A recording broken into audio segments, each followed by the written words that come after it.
ધોરણ 10 આ સવાલ મેં તમને પહેલાં કરાયો હતો. હવે ફરીથી રિવિઝન કરાવું છું. આ ગોળી અરીસામાં આપણે અંતર્ગોળ અરીસો દેખીએ છે. તો જે ગોળી અરીસાની પરાવર્તક સપાટી અંદરની તરફ વક્રાકાર હોય, પરાવર્તક એટલે જ્યાંથી પ્રકાશ આપાત થઈને પરાવર્તન થશે. અહીંથી પ્રકાશ જેમ કે અહીંથી અહીં આપાત થયો ને અહીંથી અહીં પરાવર્તન થશે, તેને પરાવર્તક સપાટી તરીકે ઓળખવામાં આવે છે. અંદરની તરફ વક્રાકાર, વાંકું ક્યાંથી હોય? અંદરની તરફથી, તો તેને અંતર્ગોળ અરીસો કહેવામાં આવે છે. મુખ્ય અક્ષને સમાંતર કિરણપુંજ આ અરીસા વડે પરાવર્તન પામી એક બિંદુએ કેન્દ્રિત થાય તે તેને અભિસારી અરીસો પણ કહેવાય છે. દાખલા તરીકે ચકચકિત ચમચીની અંદર વક્ર સપાટી અંતર્ગોળ અરીસાની જેમ વર્તે છે. મને સિમ્પલી બકા એમાં આપણું યાદ રાખવાનું કે જે ગોળીય અરીસાની પરાવર્તક સપાટી અંદરની તરફ વક્રાકાર હોય, મતલબ અહીંથી પ્રકાશ પડશે ને એમ પરાવર્તન પામશે, તેને અંતર્ગોળ અરીસો કહેવાય છે. બહિર્ગોળ અરીસો જો બકા અત્યારે રિવિઝન થાય છે, પહેલાં ડીપમાં ભણાય તો વિડીયો મેં મૂકેલા છે, અત્યારે ખાલી તફાવત માટે આપણે સમજીએ છીએ. બહિર્ગોળ અરીસો કે જે ગોળી અરીસાની પરાવર્તક સપાટી બહારની તરફ વક્રાકાર હોય. ક્યાં હોય બકા? બહારની તરફ વક્રાકાર હોય. ક્યાં? બહારની તરફ વક્રાકાર હોય. જેમ કે દેખો અહીં આપણે અંતર્ગોળ અરીસામાં દેખેલું છે, પ્રકાશ અહીંથી અહીં થયો, અહીંથી આપાત થઈને પછી પરાવર્તન થઈને આમ પામે છે, અહીંથી આમ થયો પરાવર્તન થઈને આમ થાય છે, અહીંથી આમ થયો પરાવર્તન આમ આવે છે. હવે દેખો અહીં દેખો બકા કે આ બહિર્ગોળ અરીસો છે. કયો છે? બહિર્ગોળ અરીસો. તેમાં સિમ્પલ કીધું છે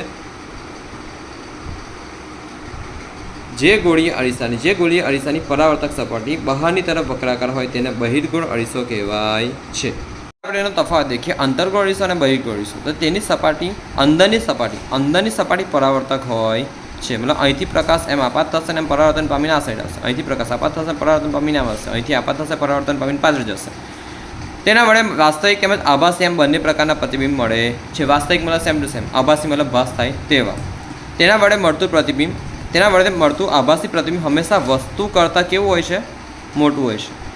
અંતર્ગોળ અરીસા દ્વારા મળતું પ્રતિબિંબ હંમેશા આભાસી પ્રતિબિંબ હંમેશા વસ્તુ કરતાં મોટું હોય છે. અને આ અંતર્ગોળ અરીસાનો ઉપયોગ ટોર્ચ, વાહનોની હેડલાઇટ, સર્ચલાઇટ, સૂર્યકુકર વગેરેમાં થાય છે. હવે આપણે બહિર્ગોળ અરીસા વિશે ભણીએ. તો તેની આ બહારની સપાટી દેખાય છે ને, તો આ પરાવર્તક હોય છે. મતલબ અહીંથી પ્રકાશ એમ થશે આપાત ને અહીંથી આમ પરાવર્તન પામી સાઈડ પર આવશે, અહીંથી આપાત પરાવર્તન પામી સાઈડ પર, અહીંથી આપાત પરાવર્તન પામી સાઈડ પર.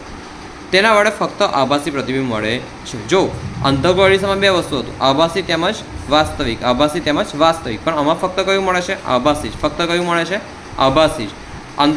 બહિર્ગોળ અરીસા વડે મળતું આભાસી પ્રતિબિંબ હંમેશા વસ્તુ કરતાં કેવું હોય છે? નાનું.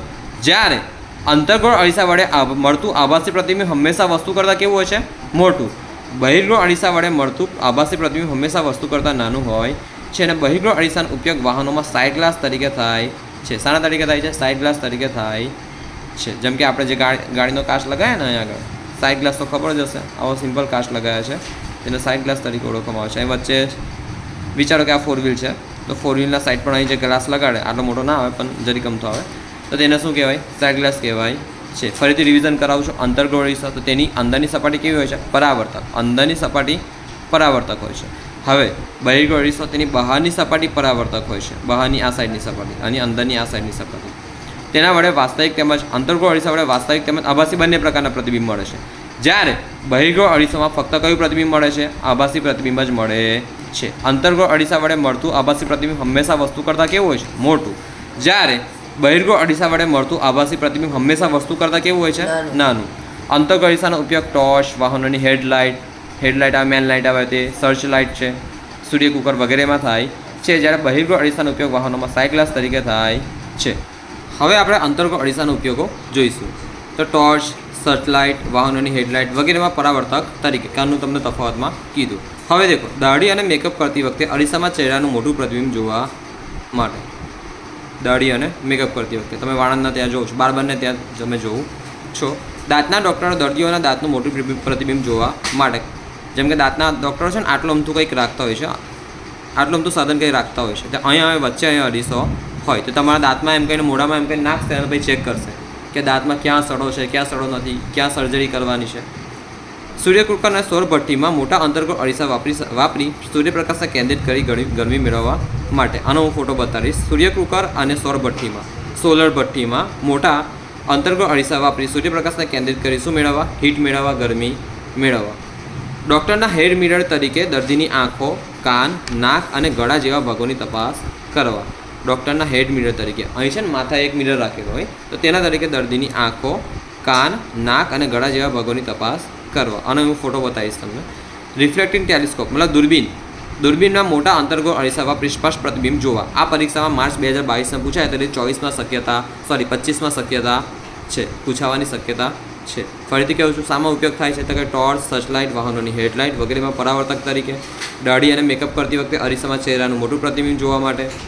પછી દાંતના ડૉક્ટરો વાપરે છે તેને. સૂર્યકુકર સૌરભઠ્ઠીમાં વપરાય છે. પછી ડૉક્ટરના હેડ મિરરમાં વપરાય છે. પછી દૂરબીનમાં પણ તે વપરાય છે મોટું પ્રતિબિંબ જોવા માટે, સ્પષ્ટ પ્રતિબિંબ જોવા માટે. આ પ્રકાશ એટલે શું, આ પહેલાં ડીપમાં સમજાવી દઉં તો આ પણ વાંચજો બકા શાંતિથી. પ્રકાશનું પરાવર્તન એટલે શું, માર્ચ 2022માં પૂછાયું તો અત્યારે સમજાવું છું, તો એ પહેલાં પણ સમજાયું તો અત્યારે રિવિઝન કરાવું છું. કોઈ વસ્તુ પર પ્રકાશ આપાત થતા, જેમ કે અહીં કોઈક વસ્તુ છે, આ કોઈક વસ્તુ છે, તો આની પર પ્રકાશ આપાત થતા આ પ્રકાશ આપાત થાય છે થતાં આપાત કરતા વસ્તુની સપાટી પરથી પ્રકાશની પાછા વળવાની. જેમ કે અહીં પ્રકાશ, આ વસ્તુ છે, આ કોઈ દિવાલ છે, દિવાલને કોઈ ગ્લાસ જેવું છે, તો અહીંથી પ્રકાશ પાછા વળવાની. આ પાછો વળે છે, પ્રકાશ શું થાય છે, પાછો વળે છે. પાછા વળવાની ઘટનાને પ્રકાશનું પરાવર્તન કહેવાય છે. કોઈ વસ્તુ પર પ્રકાશ આપાત કરતા વસ્તુની સપાટી પરથી પ્રકાશની પાછા વળવાની ઘટનાને પ્રકાશનું પરાવર્તન કહે છે. ને આના બે પ્રકારો છે, નિયમિત પરાવર્તન અને અનિયમિત અથવા ડિફ્યુઝ